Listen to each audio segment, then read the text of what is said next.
네, 여러분 안녕하십니까? 8주차 현대사회와 직업윤리입니다.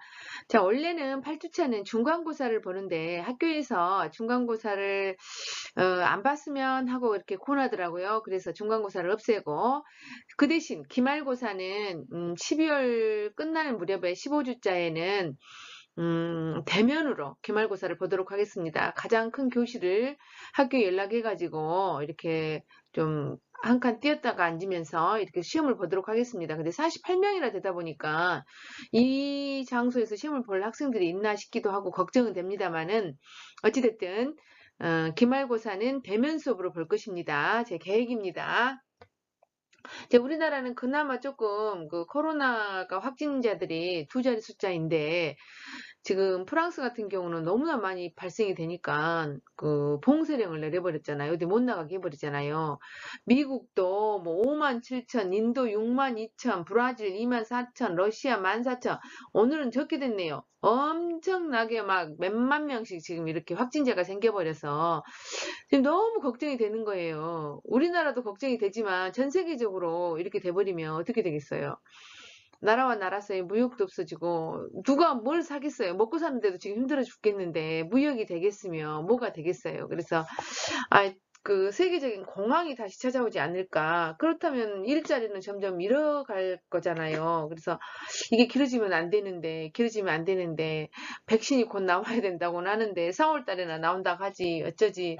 4월 달에만 나와도 다행이죠. 사실 그동안 못 버티겠습니까? 버틸 수는 있겠지만, 어찌됐든 4월 달에 그 백신이 우리한테까지 올지, 이런 것들 걱정이 지금 많습니다. 하지만, 다행히도 우리나라는 지금 두 자리 숫자이니까 숫자를 줄이기 위해서 우리 철저하게 마스크 쓰고 손 씻고 어쨌든 걸리면 고통스러운 일이니까 그리고 그 폐의 어떤 그 기능이 아예 손상이 돼버린다고 하니까 낫는다 하더라도 그렇다고 하니까 물론 젊은 사람들은 코로나 바이러스가 조금 침투했을 때는 그냥 이겨낸다고 합니다. 그렇지만 젊은 사람들도 코로나 바이러스가 아주 많이 왔을 때는 너무나 힘들다고 뭐 TV에도 보도되고 유튜브에도 보도되고 그러지 않습니까?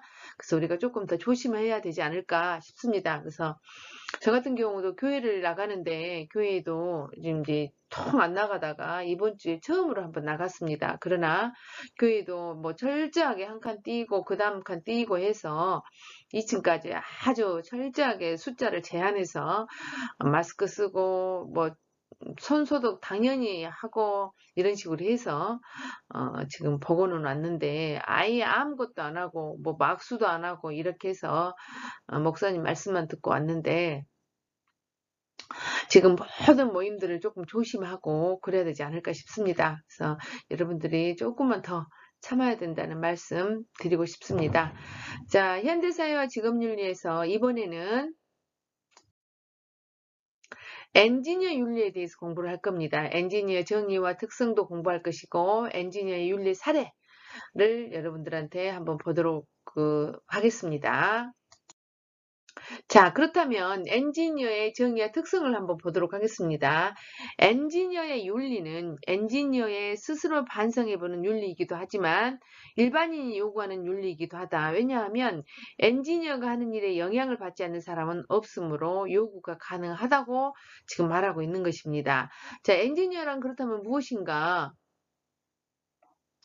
공학기술을 담당하는 주체이며 연구, 개발, 생산, 판매, 관리 등 다방면에 걸쳐서 있다 보니까 엔지니어는 전문직 중에 하나이다. 그렇기 때문에 우리가 어때요?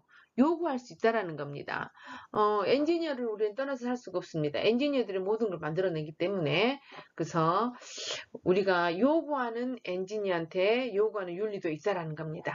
그러니까 장기간의 고가와 공식적인 교육, 훈련을 통해서만이 획득할 수 있는 것입니다. 그래야 이것이 엔지니어라고 말할 수 있겠죠. 특정한 조직을 형성하여 해오는 권리와 의무에 대한 규정을 보유하고 있다. 그래서 자신들끼리 특정한 조직이 있고 또 형성이 돼 있고 그들만의 어떤 교육이 특별히 또 훈련을 받고 있습니다. 자신의 영리를 넘어 공익을 위해 행동할 것을 요구받는다. 엔지니어들은 물론 월급쟁이들이 더 많으니까 내 돈 내가 거기서 돈을 벌러 다니는 곳이잖아요. 그렇기 때문에 엔지니어 윤리가 있는데 그걸 넘어서 너 돈을 버는 것을 넘어서 국가 공익, 무리의 공익을 위해서 너는 행동을 해야 된다. 이런 그런 요구를 받는다는 겁니다. 특수한 능력과 공공 서비스라는 기능 때문에 일반인보다 더 많은 보수와 존경을 받는다. 사실은 우리나라는 특별히 엔지니어 하면은 돈을 더 많이 받은 것 같지 않잖아요. 의사들이 돈 더 많이 받고. 그런데 외국 같은 데는 굉장히 특정한 그 기술이 있다거나 뭐 이런 특수한 능력을 갖고 있거나 특수한 자격증을 갖고 있거나 이런 사람들은 돈을 많이 법니다. 그렇기 때문에 보수가 많다라는 거, 이에 상응하는 의무와 책임을 갖는다. 그래서 이들은 국가가 정한 규범을 지키는 것은 말할 것도 없고 스스로가 속한 단체의 윤리 강령을 어길 시에도 경고나 제명 조치를 받는다고 합니다.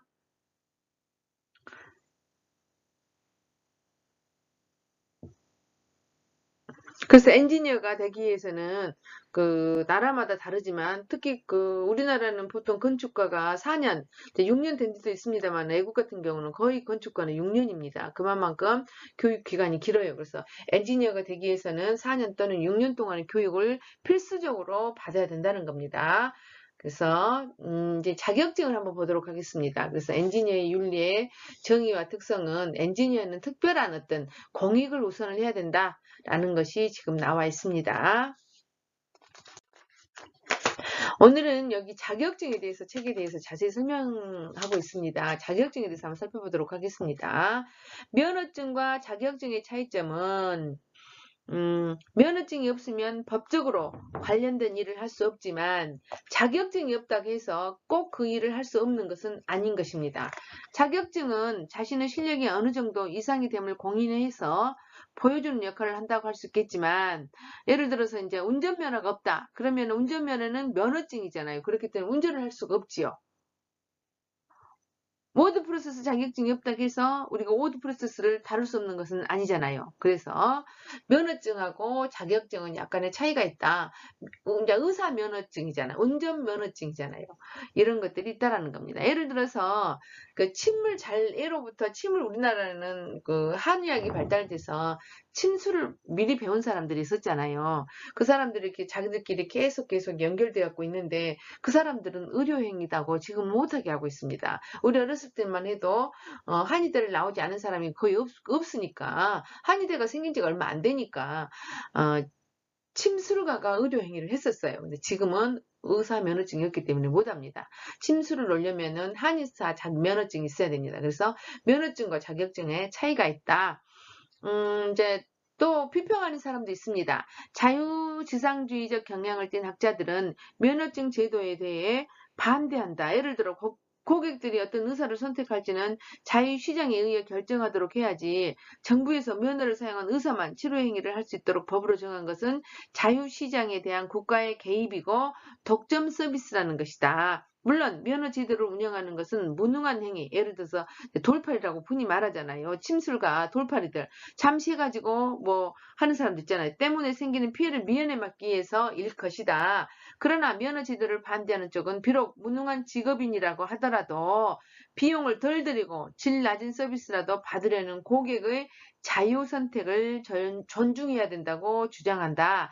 유능하면서 높은 비용의 직업인과 무능하면서 낮은 비용의 직업인 간의 구분이 자유시장에서 자연스럽게 결정되리라고 생각한다는 것입니다. 그러나 의료 서비스와 같은 전문적인 영역에서는 소비자가 유능한지 무능한지 판단하기가 굉장히 어렵다는 문제가 있습니다. 그래서 자격증의 종류에는 국가 기술 자격증, 국가 전문 자격증, 국가 공인 민간 자격증 이렇게 그냥 민간 자격증이 있습니다. 그런데 우리가 특히 그 상담권 하신 분들은 민간 자격증이 대부분이잖아요.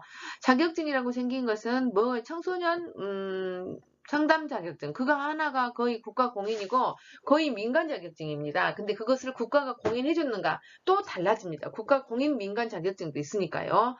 그런 것들을 여러분들이 보고 자격증을 따라는 겁니다. 그래서 여러분들이 학교에서 따는 것은 예를 들어서 내가 건축가다. 또는 뭐 토목과다, 기술직이다, 뭐 전기직이다, 이런 어떤 공대를 갔을 경우에, 또는 내가 어떤 사대를 갔을 경우에, 또는 어떤 사대가 아닌 어떤 대학과를 갔을 때도 어떤 자격증이 나오잖아요.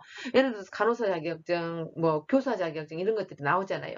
그렇다면 그런 것들은 국가 자격증이잖아요. 국가 공인 자격증이기 때문에 그런 거는 반드시 학과에서 딸 수 있는 모든 자격증은 따야 되죠.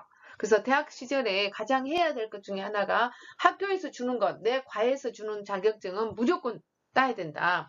예를 들어서 나는 지금 현재 건축가예요. 근데 나는 전기가 지금이 전망이 있는 것 같아. 아니, 컴퓨터가 전망이 있는 것 같아. 그렇다면 그거를 복수 전공을 해서라도 내가 1년 학교를 더 가더라도 그 자격증을 따야 되겠잖아요. 거기서밖에 딸 수 없는 것들이기 때문에. 그래서 여러분들이 꼭 반드시 그 자격증만큼은 따셔야 된다는 거 여러 번 누누이 강조합니다. 그렇다면 국가기술 자격증은 뭔가? 대한상공회의소와 한국산업인력공단에서 관리한다. 두 가지 자격 체계가 있는데, 먼저 기술계로는 기능사, 산업기사, 기사, 기술사가 있고, 기능계로는 기능사, 산업기사, 기능장이 있다. 그래서 이런 자격증은 국가기술 자격증이다. 국가 전문 자격증을 한번 보도록 하겠습니다. 국가기술 자격이 주로 산업과 관련이 있는 기술, 기능 및 서비스 분야의 자격인 반면에 국가 전문 자격은 주로 의료나 법률 등의 전문 서비스 분야의 자격으로 개별 부처의 필요에 의해 신설 운영되며 대부분 면허적 성격을 지닌다. 국가기술 자격과 국가 전문 자격의 목록은 한국산업인력공단 홈페이지에서 확인할 수 있다. 그래서 여러분들이 한번 자세히 보시도록 하겠습니다. 자, 국가 공인 민간 자격증을 보도록 하겠습니다. 자, 제가 한자 1급 자격증이 있는데 이것도 국가 공인 민간 자격증입니다. 그래서 국가 공인 자격증이니까 내가 이걸 어디를 놔둬도 내가 1급 자격증이니까 어딘지 너 1급 땄구나 하고 인정을 해주는 겁니다. 정부가 민간 자격에 대한 신뢰를 회복하고 사회적 통용성을 높이기 위하여 법인이 관리, 운영하면서 민간 자격 등 기관에 등록한 자격증, 우수한 자격을 심의를 거쳐 공인을 받은 자격이다. 공인의 주체는 주무부 장관이다. 그러니까 민간이 운영 관리하지만 어찌됐든 이거는 국가 공인 민간 자격증이라는 겁니다. 근데 민간 자격증에 정말 민간 자격증은 많이 써먹을 수가 없는 것입니다. 왜? 국가가 인정해주지 않았기 때문에 민간 자격증은 돈을 많이 내고 민간 자격증까지 딸 필요는 없다. 그렇지만 예를 들어서 드론 같은 경우는 지금 국가 자격증 있나요? 나 잘 몰라서 물어봅니다. 그래서 무엇이 국가 자격증이라면 따야죠. 근데 민간 자격증이라면 한 번 더 생각해 봐야 된다. 국가의 개인, 법인, 단체가 신설하여 관리, 운영하는 자격을 말한다. 한국직업능력개발원의 민간 자격 정보 서비스에 보면 자격증의 종류가 나온다. 민간 자격을 국가공인 자격으로 속여서 고소득과 취업이 보장될 것처럼 허위 광고를 하는 경우가 많으므로 주의를 해야 된다. 제가 누누이 강조하지만 자격증을 딸 때는 꼭 알아보고 자격을 따라 여러분들한테 강조하겠습니다.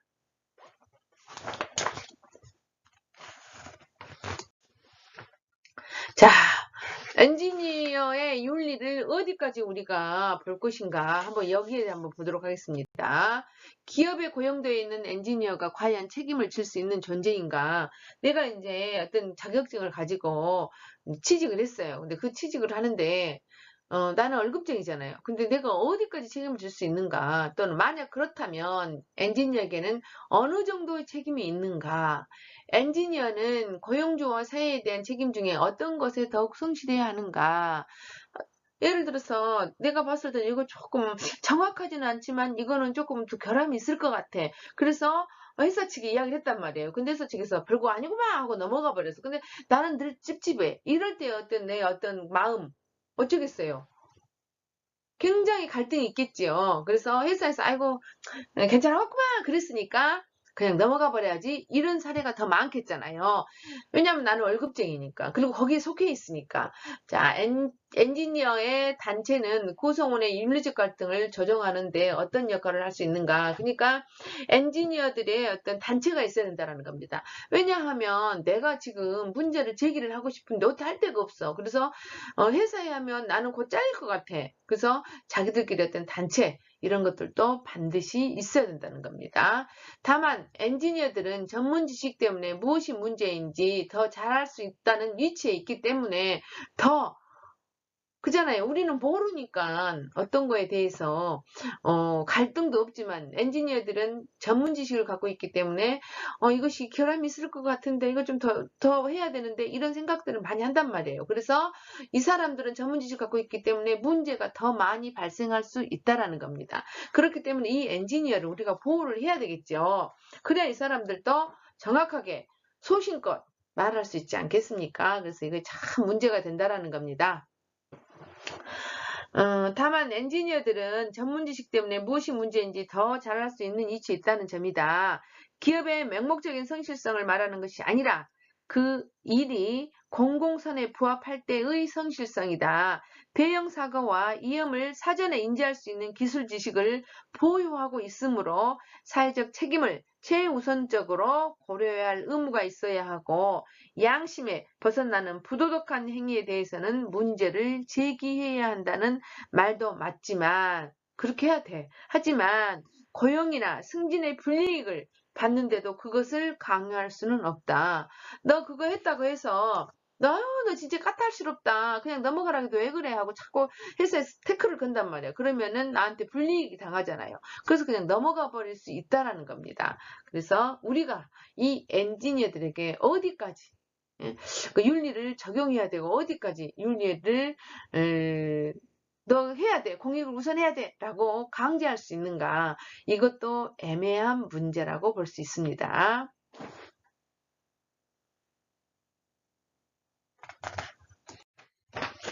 자, 엔지니어의 윤리 사례를 한번 보도록 하겠습니다. 자, 첫 번째로 포드 자동차 핀토 소송 사건을 한번 보도록 하겠습니다. 여러분들이 인터넷만 찾아봐도 이 사건은 금방 알 수 있습니다. 포드사의 핀토 자동차는 뒤쪽에서 부딪히는 충돌에 매우 취약하다는 엔지니어들의 지적이 있었습니다.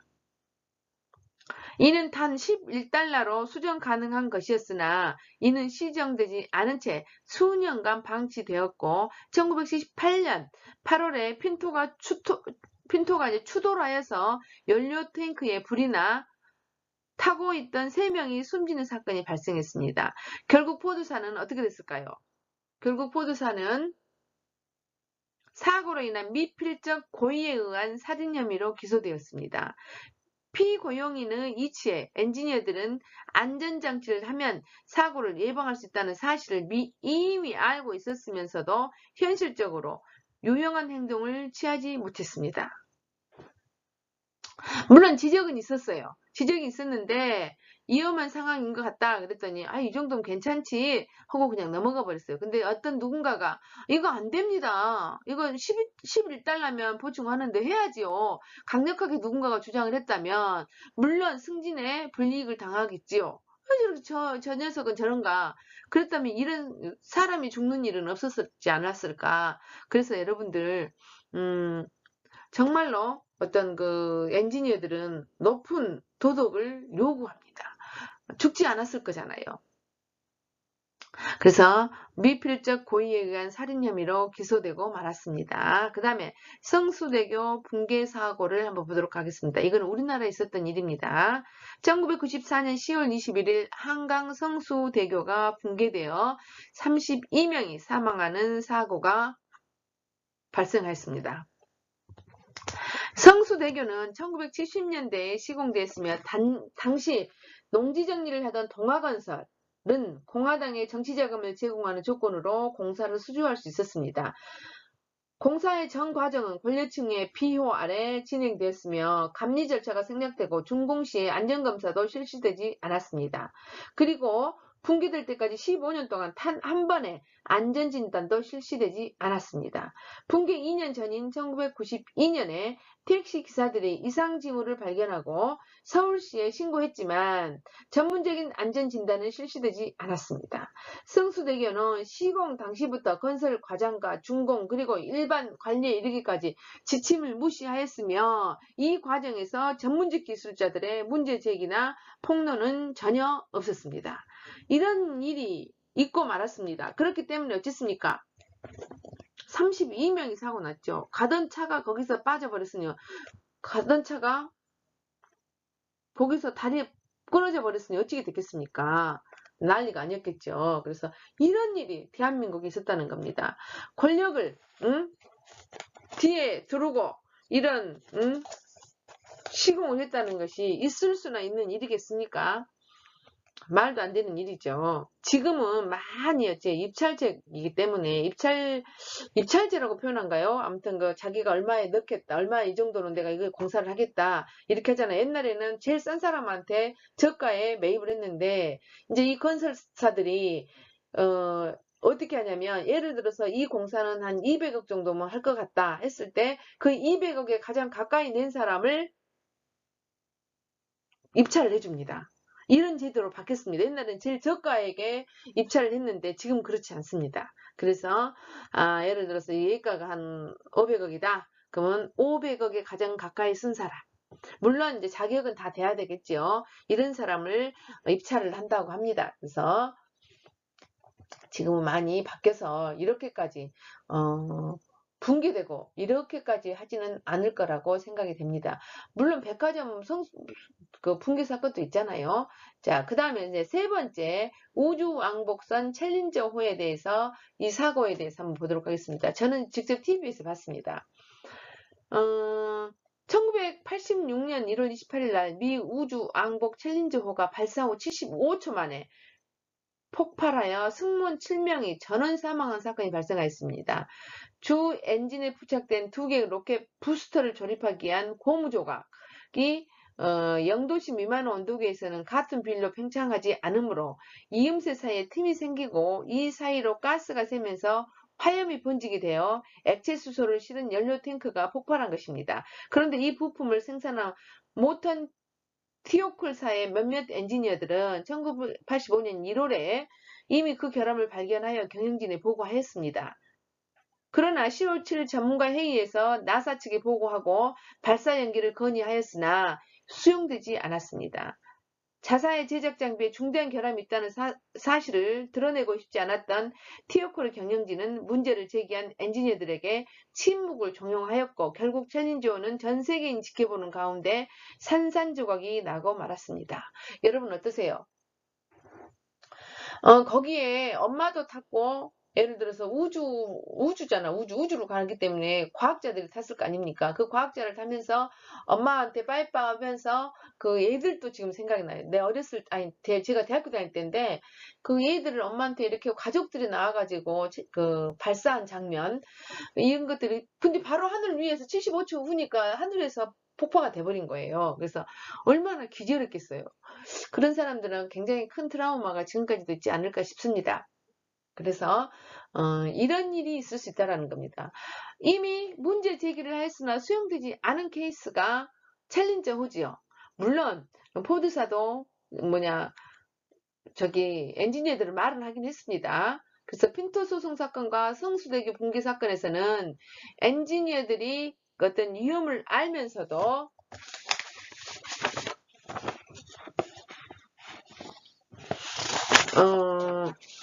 문제 제기를 강력하게 하지 않았고, 그죠? 강력하게 하지 않았고,